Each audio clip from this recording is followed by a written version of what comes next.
Judy at Judy in the Kitchen. I've been asked to produce a video on how to roast frozen vegetables. So today I'm going to show you the basics of how to roast vegetables that have been frozen, and the principles can apply to whatever vegetable you're using. Alright, I'm going to roast for you some frozen cauliflower. And this is straight out of the bag, and I don't have a lot here, so we're just doing this for the purpose of showing the basics. First thing we want to do is thaw the vegetables out. This is an important step so you don't have some mushy product. And what I like to do is run it under cool to warm water, just briefly, and then I'll allow it to sit and drain and check it out. And I'll repeat this process until I can see that they are truly thawed out. Of course, they're not thawed yet, but I'll repeat that until I see it's thawed, and then we'll be right back. My cauliflower has been thawed out and well drained. Now, what I did first was I just lightly oiled my baking sheet with my olive oil that I'm going to use to coat this with. I have my oven preheating to 425 Fahrenheit. Now, since this cauliflower is straight out of the bag, you can see that we have a lot of different size pieces here. We have some very small, some very large. So what I'm going to do is just trim a piece or two to make them a little more uniform in size. Now, this is not something to stress over, really. It's just if I make them a little more uniform in size, they're going to roast a little more at about the same time frame.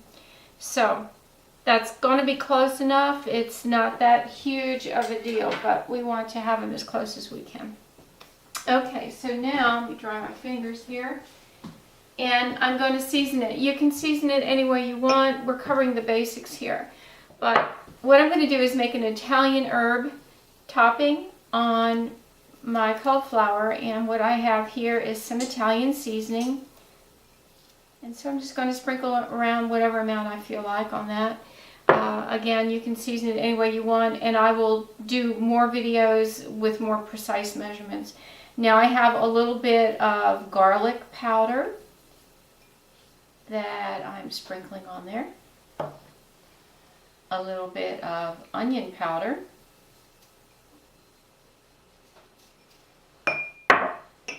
just a pinch of cayenne pepper, just to give it a little bit of some heat, just a little. And then I have some sea salt that I want to sprinkle on there. Bring all the flavors out with that. Alright, and now I have some more of my olive oil, and I'm going to sprinkle roughly a tablespoon on there and just stir this up to coat all the pieces best I can with that oil and with the seasonings. And then I'm going to put it in the oven, in the middle of the oven. The rack is in the middle of the oven, 425 once the oven is hot. And I'm going to set my timer, and this is going to seem too short to you, I'm sure, but I'm going to set my timer for 10 minutes. 10 minutes. Now, bear in mind that when we're dealing with vegetables that have been frozen, they're already blanched, so they're partially cooked, and they're going to be cooking at a different rate than what a fresh vegetable would. So I'm going to set it for 10 minutes just so I can watch it very frequently, and then stir them around a little bit because they're going to start to brown on the bottom. And if I see that they need a lot more time to cook, I'll set the timer for another 10 minutes. And if I see that they're getting close, I'll set the timer for 5 minutes or even less than that. This way you're watching them often, and you have a lot less chance of them burning. I'll be back after they've been in the oven for 10 minutes because I want you to see what they're going to look like at that point. Alright, these have been in the oven for right at 10 minutes, and obviously they're not cooked, but I wanted you to see the progress after only 10 minutes of time. You can see that we're starting to get some brown on them already, so they will not need to take as long as if they were fresh. So I wanted to point that out really strongly, that they cook pretty quickly. And I'm just going to stir them around just a little bit, and I'm going to put it back in the oven and set the timer for another 10 minutes.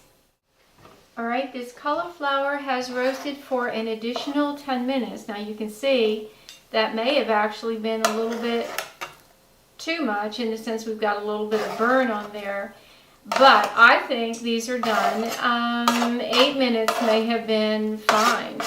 It really depends upon the type of vegetable you've got, how big the pieces are, how tender the vegetable is to begin with, as far as how long it's going to take. But you can see it takes nowhere near the time to roast frozen vegetables as it would fresh. And there we have the basics on how to roast frozen vegetables. I really hope this helps. I will be producing more videos with different vegetables and different flavoring combinations. Check out my website, handmadeinoiowa.com, and also my blog, judiclee.com.